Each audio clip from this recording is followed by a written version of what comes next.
Okay, this is a worked solution for a vector geometry problem.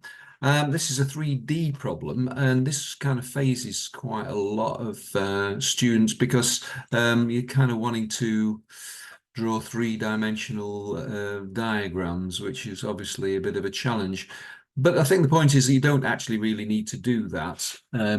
A 2D dimension, as is shown here, actually will give you enough sort of information and enough guidance to be able to solve most of these problems.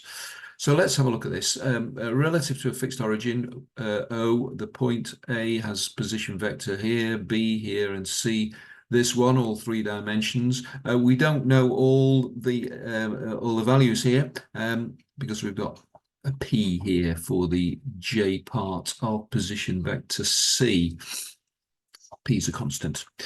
So, and it goes on, given that A, B, and C lie on a straight line, find the value of P. Okay, so, well, we're using the fact here. Well, this is the diagram, let's say, and ignore the red at the moment. That's in for part B of the problem. So we've got these 3 points A, B, and C in a straight line. So the point is, I mean, we often get problems where we're interested in showing that lines are collinear.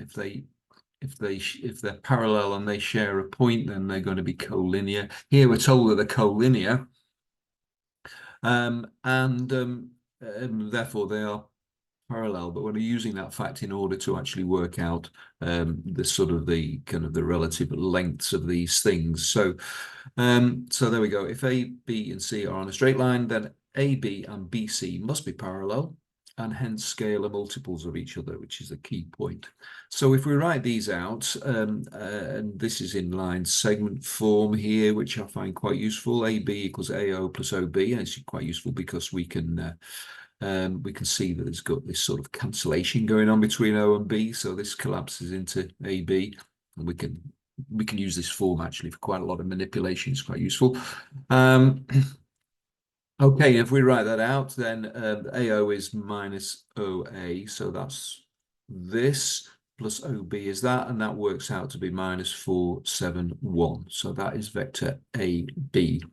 Right, we're going to do the same thing for BC, which similarly is BO plus OC minus OB plus OC, which of course we've got this algebraic value in there, and that's going to give us this. Now we can see from this that apart from the J part that we don't actually know about, then the I part and the K part basically are scalar multiples, multiple of 4. So BC is 4 times AB. So using that fact, therefore, we can say that P minus 4 is going to be equal to 7 if they are scalar multiples of each other, which is effectively what we've been told, and that works out to P equals 32. Okay, just move that down there. Right, so that is part A. Now in part B, we're told that the line segment OB is extended to a point D so that CD is parallel to OA. So what have we got? There we go. So D's up there, CD parallel to OA, and this is it. It's obviously extends OB up there. Now this gives rise to 2 relationships which we're going to use to solve this. I have to say this is at the harder end of these kind of vector geometry problems. This is not the sort of thing that you would see, anything other than A level at least. Here we go. OD equals lambda OB because it extends OB. Okay, so OD is going to be some scalar multiple of OB. That's what that is saying.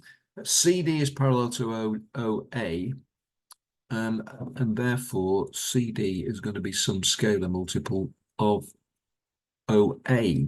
Right, so when we put those 2 things together, and we look what CD is, well, CD is going to be equal to OA, but we also know from our line segment format that it's going to be equal to CO plus OD. Right, okay. Yeah, with the old cancelling there. CO we know. We're given that. OD, we're saying that that's a scalar multiple of OB.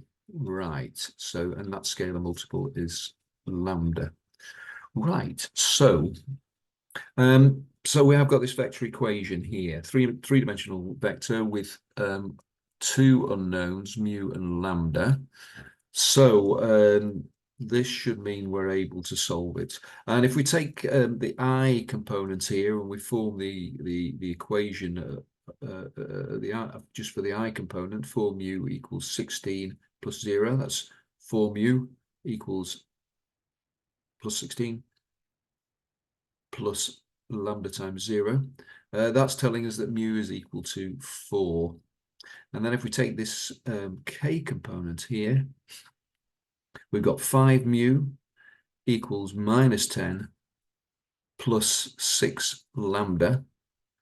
Already knowing that mu equals 4, we can sub that in there, give us 20, and that works out to lambda equals 5.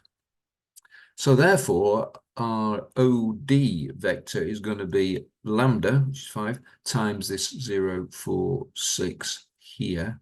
And that's going to give us 0, 20, 30. And what we're asked for is the absolute, or the modulus, the length, if you like, of OD, which is going to be used a bit of 3D Pythagoras.